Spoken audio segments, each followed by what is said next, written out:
Top 7 lessons people learn too late in life. Nobody warns you properly. That is the thing about the most important lessons in life. They are not hidden. They have been said before, many times by many people. You have probably heard versions of them already. But hearing a lesson and actually understanding it are two completely different things. And understanding it and living by it are further apart still. Most of these lessons arrive on time. The problem is that we are rarely ready to receive them until we have already paid for them. These are the 7 lessons people learn too late in life, and why they matter before it is too late. Number 7. Other people's opinions of you are none of your business. Not in the way the phrase is usually meant, as a dismissal of other people, or as an excuse for not caring how your behavior affects them, but in the specific sense that most of what other people think about you, they are not thinking about you at all. Research on what psychologists call the spotlight effect, documented extensively by Thomas Gilovich and colleagues at Cornell University, found that people consistently overestimate how much attention others pay to their appearance, behavior, and mistakes. In study after study, participants believed far more people noticed and remembered their embarrassing moments, their clothing choices, their slip-ups, than actually did. The reason is simple. Everyone else is also at the center of their own experience, running their own version of the same spotlight in reverse. The amount of mental and emotional energy spent managing, worrying about, and adjusting to the imagined opinions of others is one of the most significant sources of unnecessary suffering in adult life. Most of it is spent on an audience that is not watching nearly as closely as assumed. And even when they are watching, they move on far faster than you will. Number 6. The relationship you have with time is the relationship you have with your life. Most people treat time as a resource they will have more of later. They spend their 20s preparing for their 30s. They spend their 30s establishing themselves for their 40s. They are waiting for some future moment when things will be less busy, less stressful, more settled, and then the real living will begin. That moment has a way of not arriving. Research on what psychologists call temporal discounting, the well-documented tendency to value present moments less than future ones, suggests that this is not purely a failure of discipline. It is a feature of how human brains process time. The future always feels like it will be more spacious than the present. But when the future arrives, it becomes the present, and the present is always full. Author and palliative care nurse Bronnie Ware, who spent years sitting with people in the final weeks of their lives and recording their most common regrets, found that one of the most frequently expressed was the feeling that life had passed without their full participation. Not that they had done the wrong things, but that they had been too distracted, too deferred, too somewhere else, while the actual life they were living was happening around them. The time you have is not a waiting room. It is the destination. Number 5. Most arguments are not about what they appear to be about. 2 people are arguing about the dishes, or the budget, or who forgot to make the appointment. And the argument is real, and the frustration is real, but the argument is rarely actually about the dishes.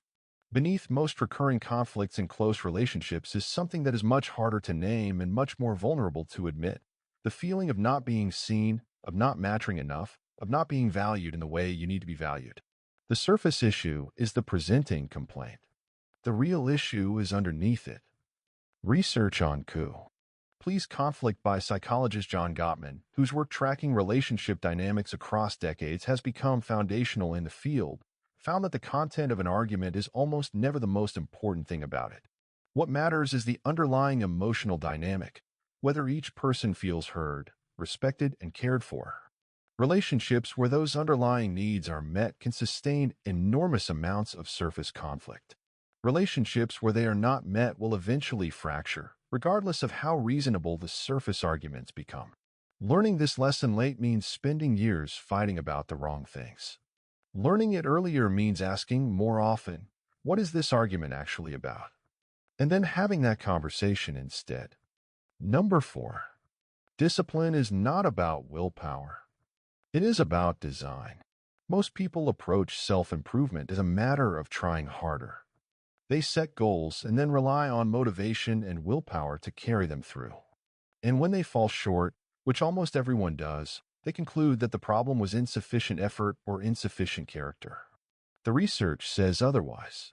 Behavioral scientist B.J. Fogg, whose work on habit formation has been extensively studied and replicated, found that motivation is the least reliable component of behavior change. Motivation fluctuates. It peaks after an inspiring moment and craters when life gets difficult. The people who maintain consistent positive behaviors over time are not typically the people with the most willpower. They are the people who have designed their environment so that the desired behavior is the easiest available option.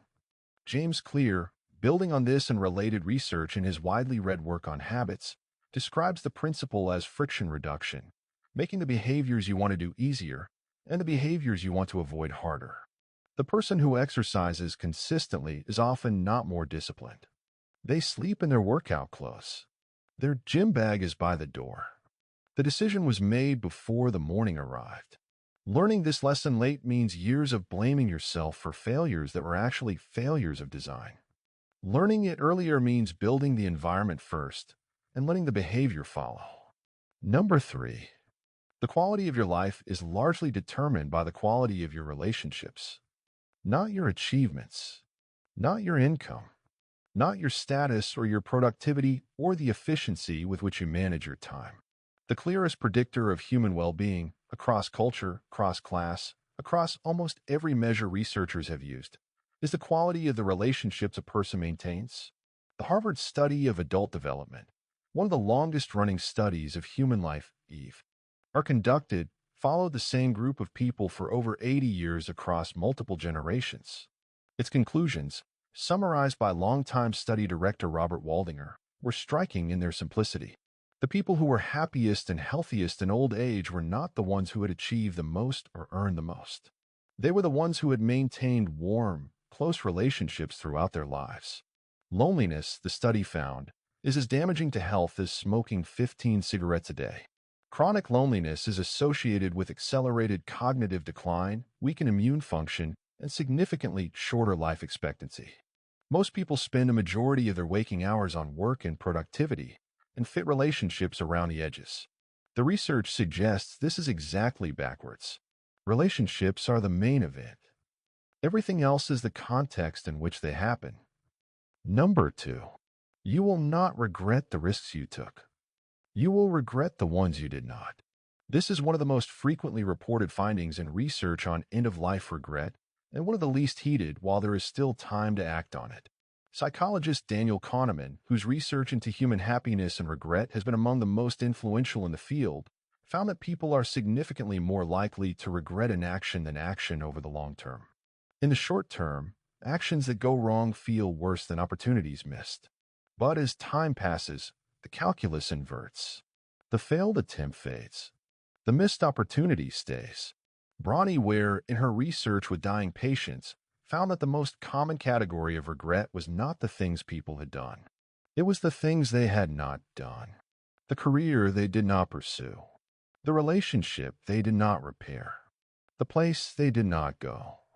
The version of themselves they had kept safely in reserve, waiting for a more suitable moment that never came.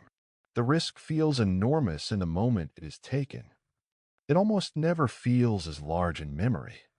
And the thing not risked grows larger with time, not smaller. Number 1. You are not your thoughts. This is the lesson that arrives last for most people, and the one that changes the most when it finally does. For most of a human life, a person experiences their thoughts as themselves. The anxious thought is not a thought passing through. It is evidence that there is something wrong. The self-critical voice is not a voice. It is the truth. The story the mind tells about who you are, what you deserve, and what is possible for you feels like reality, not like a story. It is a story. Research on mindfulness-based therapies, beginning with the work of Kabat-Zinn in the 1970s and expanded through decades of clinical research, has found that one of the most transformative shifts available to human beings is the recognition that thoughts are events in the mind, not facts about the world, and certainly not facts about the self. The anxious thought is not evidence of danger. The self-critical voice is not a neutral reporter. The mind is telling you a story. And like all stories, it can be observed without being believed. Cognitive behavioral therapy, acceptance and commitment therapy, and mindfulness-based cognitive therapy all operate on a version of this insight. The content of the thought matters less than the relationship you have with it. Distance from your own thinking is not detachment. It is clarity. Most people spend decades believing every thought they have about themselves. And somewhere along the way, usually at great cost, they discover that they do not have to. That the story is not the self. That the voice is not the truth. And that the distance between what your mind says and what is actually real is where most of your freedom lives.